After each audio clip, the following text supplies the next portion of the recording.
Hello everyone. So we're here today to discuss the mini split remote that comes with your indoor units. This is a MSZFH remote. Each one has some variations, but this is the baseline remote that comes with most of the indoor heads. So we're going to discuss operation of the unit and the different settings. There are a bunch of other buttons that are further down in here, but today we're going to focus on this cluster first. So initially, you're going to have your time and your day of the week that's set up here. When you go to first turn on the unit, you're going to hit your on and off button.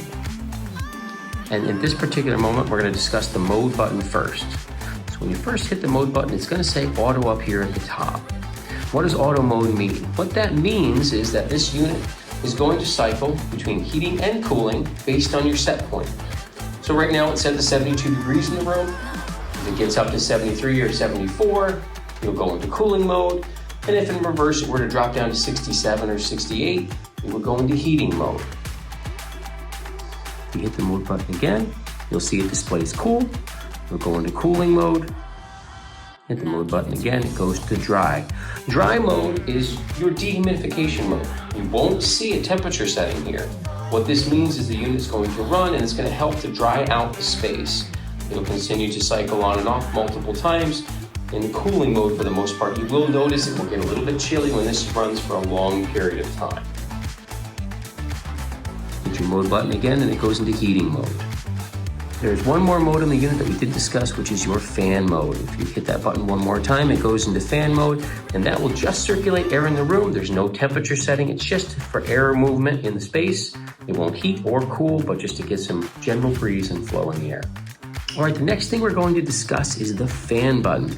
So if you hit the fan button for the first time, this is your auto mode. It looks like just a fan blade itself. It's going to circulate, it's going to actuate between high and low speeds depending on what the room temperature is calling for. If you hit that button again, it's going to go to this one. It looks like somebody's holding their hand up to the ear. That is designed to be what they call the quiet mode. So it really won't make a lot of noise as it runs through its cycles, and it'll maintain temperature, but trying to minimize the amount of noise and impact in this space.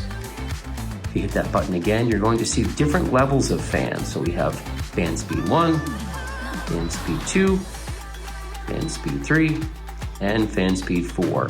Those are your max levels of fan speed that can be back in the space. So the next thing we're going to discuss is the fan mode. So right now, this mode actuates the blades up and down continuously.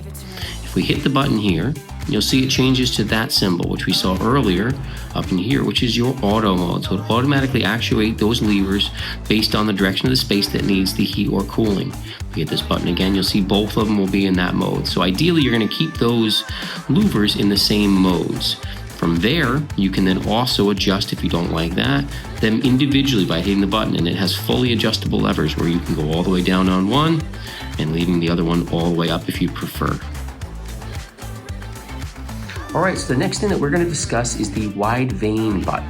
What this does is it controls some levers in the base of the unit that control the direction that the air will be pushed. So if you see right now on the screen, it shows an arrow both directions. That means these levers are going to actuate left and right. You can adjust the wide vane by going once, and it'll kick it mostly in this one direction of the head unit. You hit it again, and you can see each time it's adjusting where those vanes are directing the air. When you go back to this button, this is your auto mode. It'll auto circulate around the space.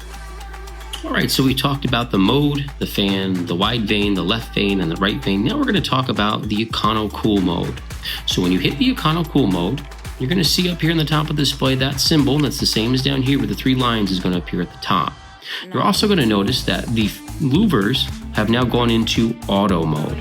This is automatically done once you hit the Econo mode. You'll see if I hit it back again, those go back to where the levers were previously, and we lose that symbol. The other thing that Econo mode does, especially in cool here, is that it sets your set point 4 degrees higher. So right now it's set to 70, but technically it's actually set to 74, and this is to help with the energy efficiency. I hope this was a helpful video for you guys to learn some of the basic controls on this Mitsubishi remote. Please follow us for more content as we'll be going over the other buttons here shortly.